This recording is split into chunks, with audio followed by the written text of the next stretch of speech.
here's the problem. The problem is our brains, we take in the world through turning physical objects into symbols. That's how it works.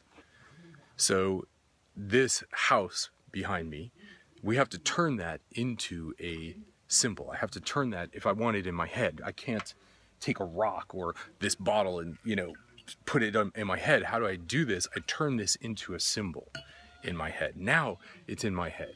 And I can take in the entire world this way. The sun that is on me, the trees, the mountains, everything around me, it becomes a symbol, a token for reality.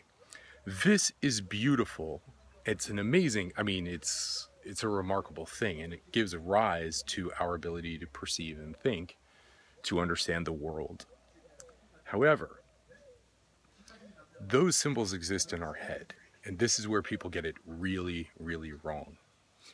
With the symbols in our head, we can shift into a place. So basically, let me put it another way.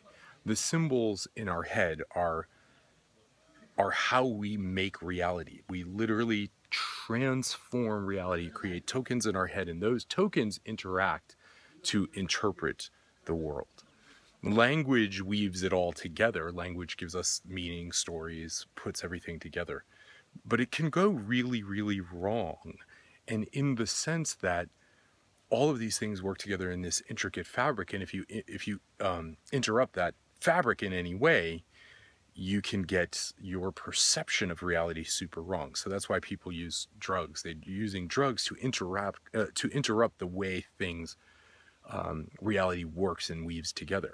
The problem is our brain is concerned with the external world. The majority of how we make sense of reality in general is we're concerned, because our safety comes from out here. So the world, the brain is interested in mapping this world out here. So that's where it gets really interesting, because I now have a map in my head of this external world with a bunch of tokens for reality that really actually exist in my head. Now I take a drug, or I have an insight or a meditation, and I begin to think that what is in my head is reality. But of course it's not. So then I interrupt that flow, and suddenly the external world appears to be changing. I appear to be seeing through that reality. But of course, that's not the case. Because this reality out here is heavily interpreted and manipulated by your brain.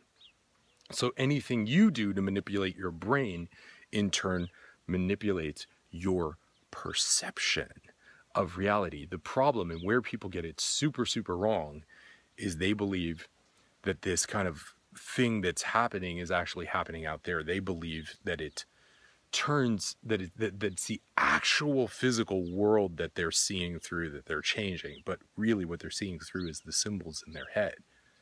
They're seeing through thinking. They're seeing through thought. And there's value in that.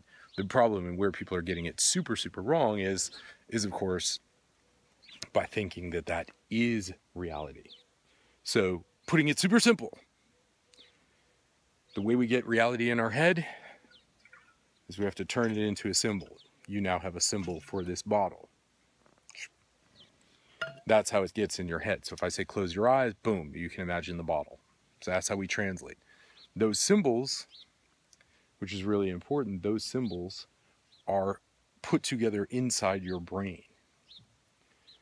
Your map of the world, even though it looks like it's out there, yes, it's out there, but how you're making sense of it is happening in here. It's happening in your brain. It's in your brain processing, saying mountain, tree, lights, chair, steam, dirt. It's just kind of filling in these shortcuts. But it gives us a perception that we're looking at a whole reality and that we actually have perception. Not the case. There's lots of things we're just filling in the blanks with, and we have blind spots the size of tennis balls right in the center of our vision, but we fill that in. We have no idea those blind spots are there, but those are physically, tangibly there. So now you have what the issue is. Reality is inside your head, Not that there isn't an external reality, there is. But how you are experiencing reality is happening inside your head. You take a drug, you interrupt what's happening inside your head. And then you have the delusion that what you're seeing in the physical world is actually being interrupted. That's where the matrix comes from. That's where all these ideas come from, because people are making, it's a cognitive delusion. It's just an incorrect perception that reality is being manufactured, or that reality exists out there. It does, but your understanding of it, your perception of it is happening in your brain. So you take a drug, you interrupt that perception, you interfere with it, suddenly you're seeing through things. Well, you're not seeing through things. You're seeing through your perception. You're seeing through your brain. You're actually seeing into the inner workings. And that, in essence, is what a hallucination is. But the delusion that we all suffer from is that we think it's out there. But you don't realize it's not. It's happening in your head. Obviously, it's happening in your head because you have turned everything in the external world into a symbol. That's how we know. Because I don't have a mountain. If you see these mountains around me or anything, I don't have those in my head except in symbolic form. That's how I understand that they're even there. That's how I even perceive them. I perceive the symbols. They've been labeled. They're tied together with language. They have a good story. They have emotional history. But all of that is being assembled inside our head. So anything we do to interrupt the process of the brain and the process of seeing, perceiving, connecting, understanding, adding meaning, that will also get interrupted. And then we go, oh, I've seen truth. Well, you've seen your brain, and that is true. Until the next time, it's Lawrence. Hope you enjoy this video. If you like what I'm talking about, subscribe to my channel. If you don't, and, feel free to share it with your friends. Talk to you soon.